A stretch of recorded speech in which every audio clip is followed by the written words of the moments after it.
मोहतरम नाज़रीन, अस्सलामु अलैकुम वरहमतुल्लाहि वबरकातुहू। आज मैं आप लोगों को वज़ू का सुन्नत तरीक़ा बताऊंगा कि वज़ू का सुन्नत तरीक़ा क्या है। तो आइए पूरी वीडियो को देखते हैं। सबसे पहले तो हम बिस्मिल्लाह पढ़ेंगे, बिस्मिल्लाहिर्रहमानिर्रहीम। फिर वज़ू की नीयत करेंगे। वज़ू की नीयत किस तरीके से करेंगे? वज़ू की नीयत इस तरीके से करेंगे, या अल्लाह मैं पाकी की नीयत करता हूँ। फिर अपने हाथ के हथेलियों को किस तरीके से धोएंगे, आइए देखते हैं। ये जो उंगलियों के अंदर ये है, इस तरीके से खिलाल कर लेंगे, यानी कि पानी ताकि पहुंच जाए। अच्छी तरीके से हाथ को धुल लेंगे। फिर उसके बाद कुल्ली करेंगे। अब कुल्ली किस तरीके से करेंगे? आजकल अक्सर व बेशतर लोग ये है कि बिमल खाते हैं, गुटखा वगैरह खाते हैं। तो कुल्ली आप पानी इस तरीके से मुंह में लेंगे और चारों तरफ पानी को मुंह में घुमा लेंगे, ताकि जो दांतों के जड़ों तक अगर गुटखा वगैरह कोई चीज़ हो तो वो बाहर आ जाए, यानी अच्छी तरीके से मुंह के अंदर कुछ रहने ना पाए, कुछ बाकी ना रहे। अच्छी तरीके से कुल्ली करेंगे और गरारे के साथ। अगर रोज़े से हो तो गरारा नहीं करेंगे, अगर रोज़े से नहीं है तो फिर आप गरारा करेंगे। कुछ इस तरीके से। अब इसके बाद हम नाक में पानी चढ़ाएंगे 3 मरतबा। किस तरीके से? तो ये देखें, आइए इस तरीके से पानी चढ़ाएंगे और ये बाएं हाथ की जो छोटी उंगली है इसे नाक के अंदर डाल करके अच्छे से साफ़ कर लेंगे कि कोई गंदगी बाकी ना रहे।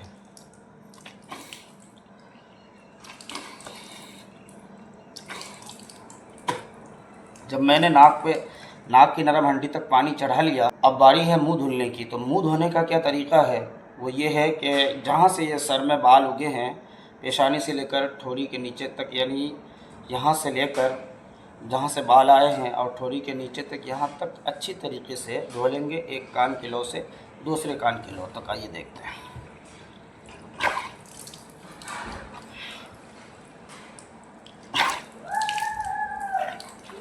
क्योंकि ये फ़राइज़ में से है तो कहीं भी सूखा ना रहने पाए।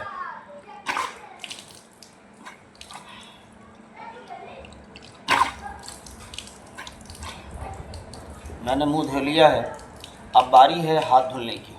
तो हाथ, कई लोग हैं जो इस तरीके से पानी चढ़ाते हैं, तो कई लोग कई बार इस तरीके से पानी चढ़ाते रहते हैं। नहीं, ये भिगाना ज़रूरी है।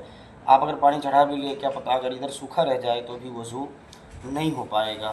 तो बेहतर ये है कि आप इस तरीके से जब पानी चढ़ाएंगे तो साथ में ये हाथ, ये तो फिर इस तरीके से आप पूरे हाथ में पानी चढ़ा लेंगे।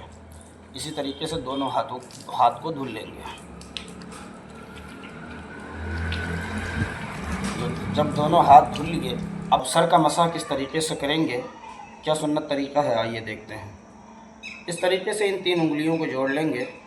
उसके बाद यहाँ से ऐसे शुरू करेंगे, इस तरीके से ले जाएंगे पीछे की तरफ, इस तरीके से ले जाएंगे। अब ये है कि इन उंगलियों से तो सर का मसा कर लिया, अब इन तलवों की बारी है। तो इस तरीके से पीछे तरफ से ले आएंगे, इस तरीके से आगे की तरफ। अब इसके बाद कानों का मसा।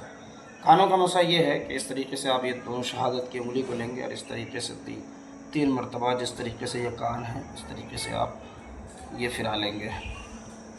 अब ये है कि गर्दन का मसा। तो हाथ की जो उल्टी हथेली है ना, इसको इस तरीके से ले आएंगे और आगे की तरफ ले आएंगे। इस तरीके से ये आपका सर का मसा हो गया।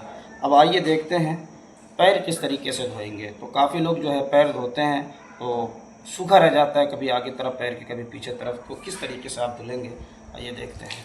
ये जो उंगलियां हैं इसके अंदर ये आप हाथों की, बाएं हाथ की उंगली को डाल देंगे ताकि अच्छी तरीके से ये भीग जाए। और टखनों समेत अच्छे से धो लेंगे, यानी कहीं भी सूखा ना रहने पाए। फ़राइज़ में से अगर सूखा रह गया तो फिर वज़ू नहीं होगी, और वज़ू नहीं होगी तो फिर नमाज भी नहीं होगी। इसीलिए आप पैरों को भी अच्छी तरीके से धो लेंगे।